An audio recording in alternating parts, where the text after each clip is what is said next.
Hello student, ये class DRT first year के लिए है, जिसमें अपना सब्जेक्ट है रेडियोग्राफी फर्स्ट पोजीशनिंग। अपना टॉपिक चल रहा है चेस्ट रेडियोग्राफी।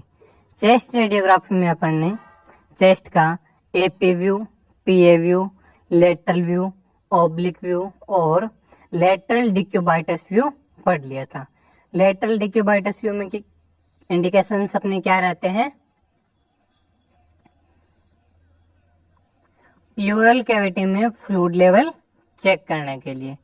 आज अपने उससे आगे के जो दो व्यू हैं उनके बारे में पढ़ेंगे।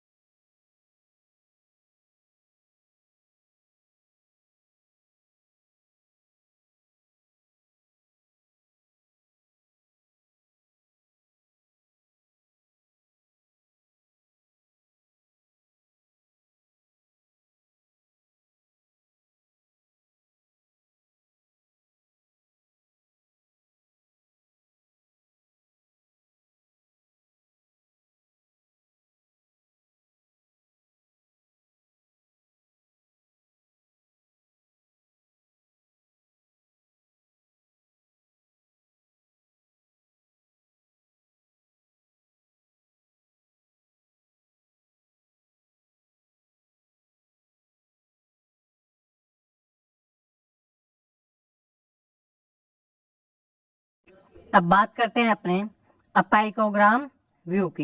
ये चेस्ट का अपाइकोग्राम व्यू है।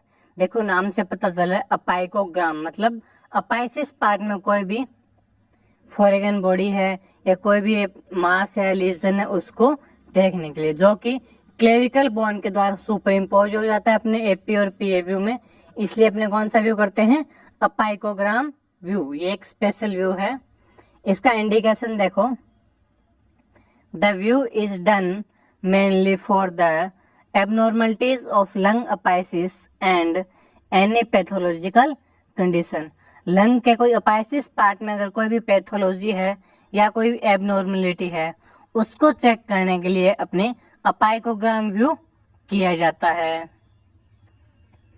कैसेट साइज की बात करें तो इसमें अपना कैसेट साइज रहता है 14, 17 और 12, 15।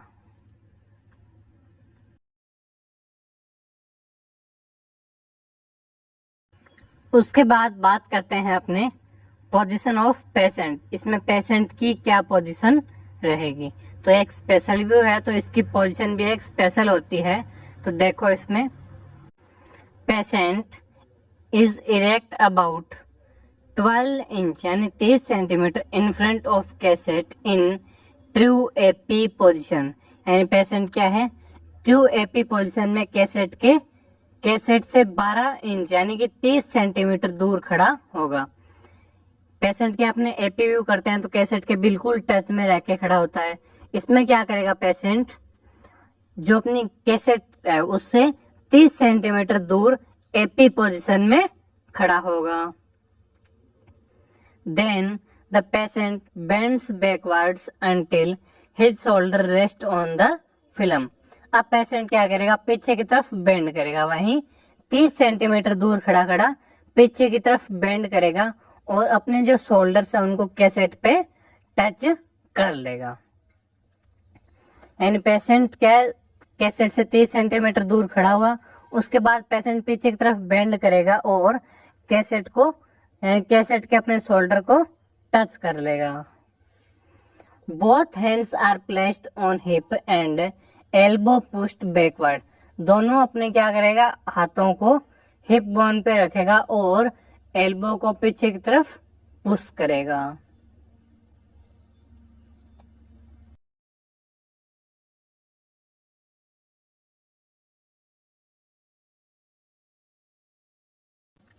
नेक्स्ट अपने बात करते हैं पोजीशन ऑफ कैसेट। कैसेट की पोजीशन क्या रहेगी?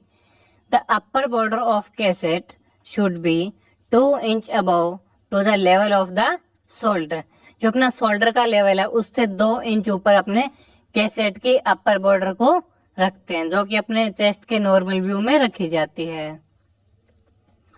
सेंटरिंग की बात करें तो सेंटरिंग आएगी अपनी, central ray is directed to external notch at right angle to the film. अपनी सेंटरिंग कहाँ आती है, जो अपनी सेंट्रल नोच होती है बिल्कुल उस पे अपने सेंटरिंग करेंगे, क्योंकि अपने को क्या है, लंग्स का अपाइसिस पार्ट देखना है, यानी लंग्स का ऊपर का पार्ट देखना है।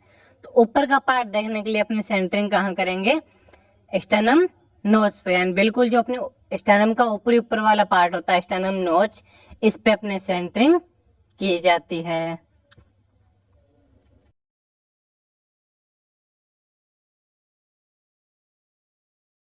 ये देखो अपने को इमेज में दिखा रखा है कि पेशेंट कैसे पीछे की तरफ मुड़ा हुआ है और अपने शोल्डर्स को कैसेट के टच कर रखा है, यानी पेशेंट आया और उसका ऊपर ने क्या है, कैसेट से 30 सेंटीमीटर दूर एपी पोजीशन में खड़ा किया।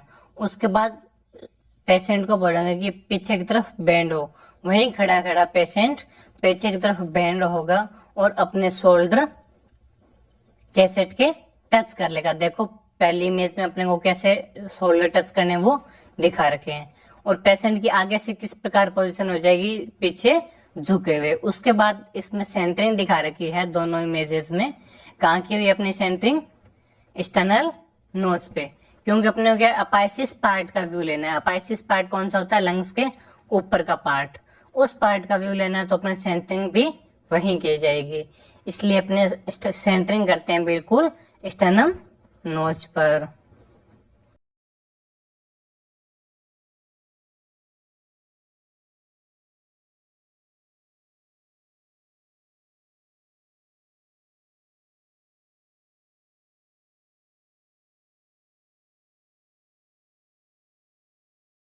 उसके बाद अपने बात करते हैं रेडियोलॉजिकल अपीयरेंस की।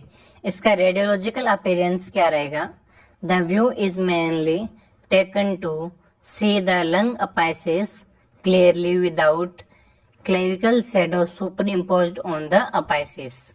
यह व्यू अपना मेनली किस लिए किया जाता है, जो लंग का अपाइसिस पार्ट होता है उसको क्लियरली देखने के लिए, और उसको क्या है, क्लेरिकल शेडो सुपर इम्पोज ना करे। इस प्रकार से अपने को क्या है, लंग के अपाइसिस पार्ट को देखना होता है।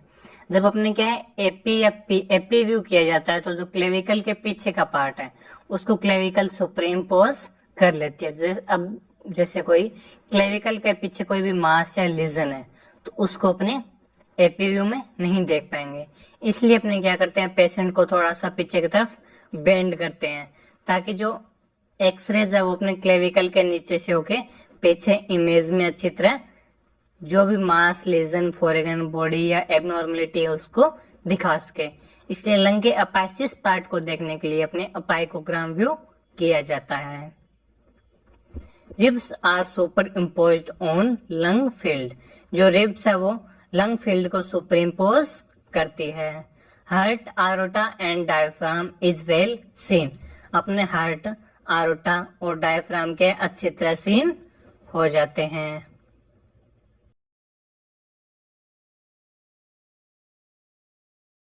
देखो उसके बाद में अपने को अपाइसिस पार्ट की इमेज दिखा रखी है। इसमें क्या है, अपना अपाइसिस पार्ट, क्लेविकल बोन वाला पार्ट क्या है, कैसेट के बिल्कुल टच में रहता है, और जो नीचे लंग्स वाला पार्ट है, डायफ्राम वाला पार्ट, वो कैसेट से थोड़ा सा दूर रहता है। इसलिए अपने को इस इमेज में देखो नीचे लंग्स वाला पार्ट अच्छी तरह क्लियरली सीन नहीं हो रहा है, लेकिन जो ऊपर का पार्ट है, क्लेविकल बोन वाला पार्ट, लंग्स का अपाइसिस पार्ट, वो अपने को अच्छी तरह और क्लियरली सीन हो जाता है। इसलिए अपने क्या है, अपाइसिस पार्ट को अच्छी तरह देखा जाता है। अब आप इसके एक दो इमेज नेट पे और देख लेना, आपको अच्छी तरह उसमें समझ में आ जाएगा। वैसे अपने है कि अपाइसिस पार्ट को देखने के लिए किया जाता, तो अपाइसिस पार्ट की इमेज क्लियर आनी चाहिए, और जो अपना लंग फील्ड है नीचे का, वो क्या है, कैसेट से थोड़ा सा दूर रहता, तो उसमें लंग फील्ड की इमेज क्लियरली नहीं आ पाती है।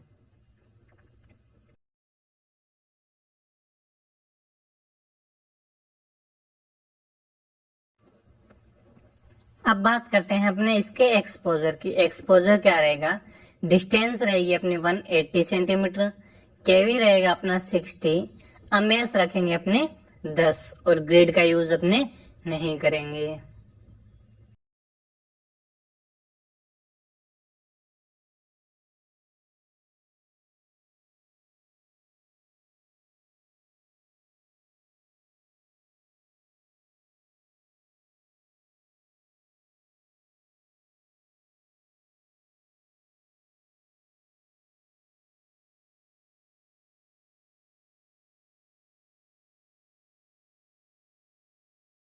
ये अपने चेस्ट का अपाइकोग्राम व्यू कंप्लीट होता है। इसके बाद में अपने व्यू स्टार्ट करते हैं लॉर्डोटिक व्यू। जो चेस्ट के जो अपने अभी क्या अपन ने लंग्स के ऊपर का पार्ट देखा है अपाइकोग्राम, अपाइसिस पार्ट देखा है अपाइकोग्राम व्यू के द्वारा। अब अपने लॉर्डोटिक व्यू करते हैं, ये उसके बिल्कुल रिवर्स होता है। और इसमें अपने क्या करते हैं, जो लंग के लोअर लॉब्स होते हैं उसमें कोई भी प्लूरल इफ्यूजन हो गया या न्यूमोथोरिक्स हो गया, उसको देखने के लिए अपने इमेज ली जाती है। इसमें क्या लंग्स का लोअर पार्ट देखा जाएगा, लोअर लोब्स, और अपाइकोग्राम में क्या लंग्स के ऊपर का पार्ट यानी अपाइसिस पार्ट है उसको देखा जाता है। इंडिकेशन, इंडिकेशन में क्या आएगा, टू डेमोस्ट्रेट द न्यूमोथोरिक्स और इम्फाइसीमा एंड प्लूरल इफ्यूजन। अपने कोई भी न्यूमोथोरिक्स है, इम्फाइसीमा है या प्लूरल इफ्यूजन हो गया है तो उसको देखने के लिए अपने क्या है लॉर्डोटिक व्यू किया जाता है। क्योंकि कोई फ्लूइड वगैरह है वो अपने क्या है लंग्स में ऊपर की तरफ नहीं रहेगा, नीचे की तरफ रहेगा, क्योंकि नीचे अपने क्या फ्लूइड आएगा और एयर है वो हल्की होने के कारण ऊपर चली जाएगी। इसलिए उसका लेवल चेक करने के लिए जो अपने सीपी एंगल्स हैं उनको चेक करने के लिए अपना क्या है लंग्स के नीचे का पार्ट क्लियरली विजिबल करने के लिए लॉर्डोटिक व्यू किया जाता है। इसमें अपने कैसेट साइज की बात करें तो कैसेट साइज अपना वही सेम रहता है 14, 17 और 12, 15 का।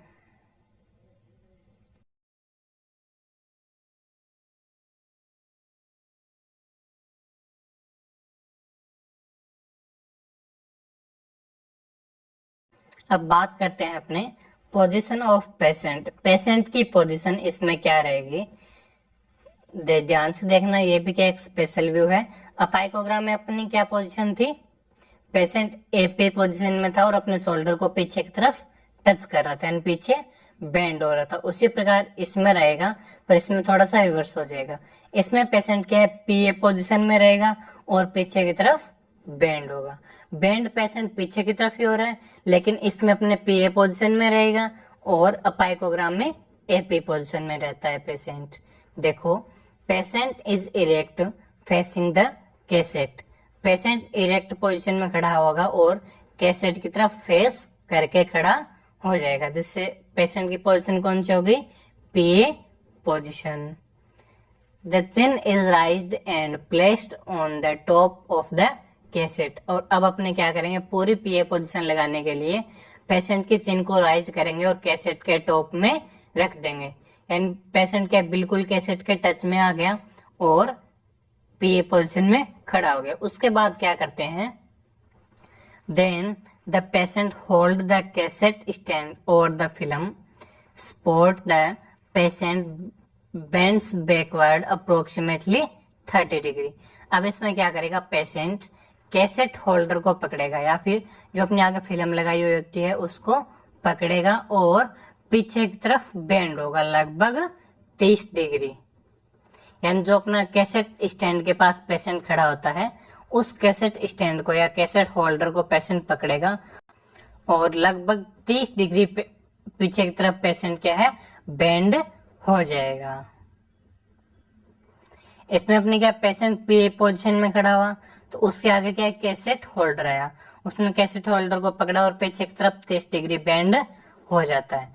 अपाइकोग्राम व्यू में क्या होता है, पेशेंट एपी पोजीशन में कैसेट से 30 डिग्री दूर खड़ा होता है, 30 सेंटीमीटर दूर खड़ा होता है और पीछे की तरफ बेंड होता है जब तक कि उसके शोल्डर कैसेट की टच करे, यानी उसको कैसेट के अपने शोल्डर टच करने होते हैं। इसमें पेशेंट के अपने शोल्डर्स को कैसेट से दूर लेके जाएगा, लगभग 30 डिग्री बेंड हो जाता है। और जो अपना लोअर लोब्स होता है लंग्स के नीचे का पार्ट वो कैसेट के टच में रहता है। पोजीशन ऑफ कैसेट, इसमें कैसेट की पोजीशन क्या रहेगी, कैसेट की पोजीशन अपनी वही सेम रहेगी। The upper border of cassette should be 2 inch above to the level of the shoulder. Cassette की अपर बॉर्डर कहाँ रहती है, शोल्डर के लेवल से 2 इंच ऊपर। इसमें अपने सेंटरिंग की बात करें तो सेंटरिंग अपनी कहाँ आएगी, central at the level of 5th dorsal vertebra at right angle to the film. अपने क्या जो पीए पोजीशन में सेंटरिंग रहती है सेम वही सेंटरिंग इसमें रखेंगे कि जो 5 एंड 5th डोर्सल वर्टिब्रा होती है डायरेक्ट अपने उस पर सेंटरिंग की जाएगी।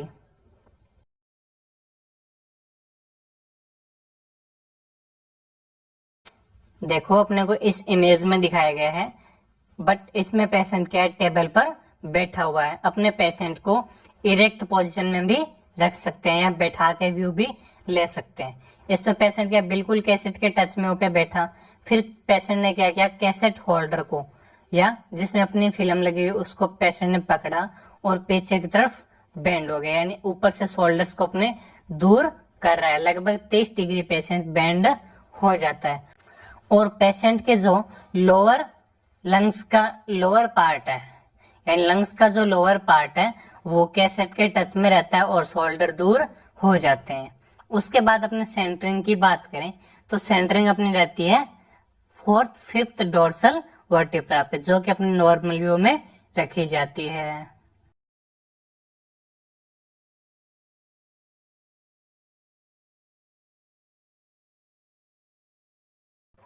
उसके बाद अपने बात करते हैं रेडियोलॉजिकल अपीयरेंस की।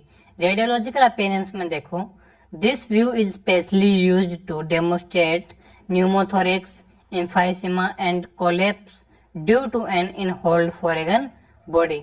ये व्यू अपने स्पेशली किस लिए किया जाता है, न्यूमोथोरेक्स को, एम्फाइसीमा को या कोई भी फॉरेगन बॉडी के कारण अपना लंग क्या कोलैप्स हो गया उसको डेमोन्स्ट्रेट करने के लिए।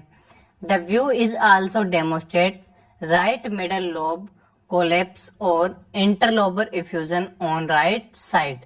यह व्यू क्या दिखाता है अपने को, कोई भी इंटरलोबर इफ्यूजन हो गया, यानी इंटरलोबर मतलब अंदर लोब्स के कोई भी इफ्यूजन हो गया है उसको चेक करने के लिए, या फिर लंग्स के कोलैप्स हो रहा है, किस कारण कोलैप्स हो रहा है उसको देखने के लिए, या कोई फ्लूइड है लंग्स के बाहर या इंटरलोबर कोई भी इफ्यूजन है उसको, जैसे कि अपने लंग्स के बाहर कोई फ्लूइड वगैरह आ गया, कोई फॉरेगन बॉडी आ गया जिससे अंदर क्या है लंग्स कोलैप्स हो रहा है, तो उस चीज को डेमोन्स्ट्रेट करने के लिए यह व्यू किया जाता है। In lordotic view a film should be taken in fully expiration. ये अपना एक ऐसा व्यू है चेस्ट का, अपने चेस्ट के 7 व्यू था जिसमें ये 7वां एक ऐसा व्यू है जिसमें पेशेंट का एक्सपायरेशन के अंदर व्यू लिया जाता है, पूरे श्वास को बाहर निकाल के और उसके बाद में पेशेंट का व्यू लिया जाता है। बाकी में अपने क्या इंस्पायरेशन करवाते हैं और उसके बाद व्यू लेते हैं। इसमें फुली एक्सपायरेशन करवाने के बाद पेशेंट का व्यू लिया जाएगा, यानी पूरा श्वास जब बाहर निकल जाएगा तो उसमें बाय चांस जैसे अंदर लंग्स के अंदर कोई एयर बच रही है या लंग्स के अंदर कोई फ्लूइड है, पूरा श्वास बाहर निकाल दिया तो वहां से लंग्स क्या है फ्लूइड वाली जगह से कोलैप्स नहीं होगा, तो उस चीज का पता लगाने के लिए अपने लोडोटिक व्यू किया जाता है। उसके बाद नेक्स्ट अपना the film in fully expiration is taken to demonstrate a small pneumothorax because the intrapleural pressure is then increase. इसमें क्या अपने मैंने आपको बताया था, कोई भी क्या है फुली एक्सपायरेशन में व्यू करवाया जाता है। क्यों करवाया जाता है, जब अपने पूरा श्वास बाहर निकाल देते हैं तो बाय चांस अंदर कोई एयर बच गई या कोई फ्लूइड बच गया, वहां से क्या है लंग्स कोलैप्स नहीं हो पाएगा। वहां क्या है जो अंदर का प्रेशर होता है इंट्राप्लूरल प्रेशर उसको इंक्रीज करेगा, यानी अपने अंदर का प्रेशर जो लंग्स का प्रेशर है वो बढ़ने लग जाए, क्योंकि वहां क्या है कोई एयर बची हुई है या कोई फ्लूइड बचा हुआ है, तो वहां से लंग्स क्या कोलैप्स नहीं हुआ, तो उसको अपने क्या बोलते हैं कोई भी स्मॉल न्यूमोथोरेक्स है, तो उसको डेमोन्स्ट्रेट करने के लिए अपने व्यू किया जाता है।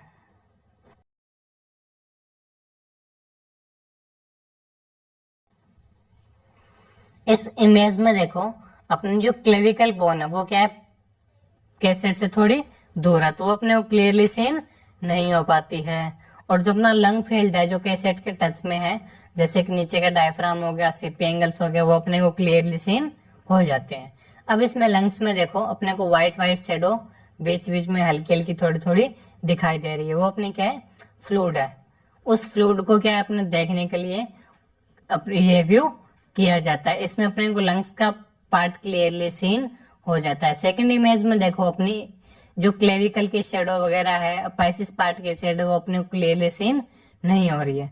वो इसी रीजन से सीन नहीं होती क्योंकि जो अपना अपाइसिस पार्ट है यानी क्लेविकल बोन वाला पार्ट है वो कैसेट से दूर रहता है और जो लंग फील्ड है वो कैसेट के टच में रहता है। इसलिए अपने को लोअर लोब के यानी अपने लंग्स के लोअर पार्ट की इमेज क्लियरली सीन होती है।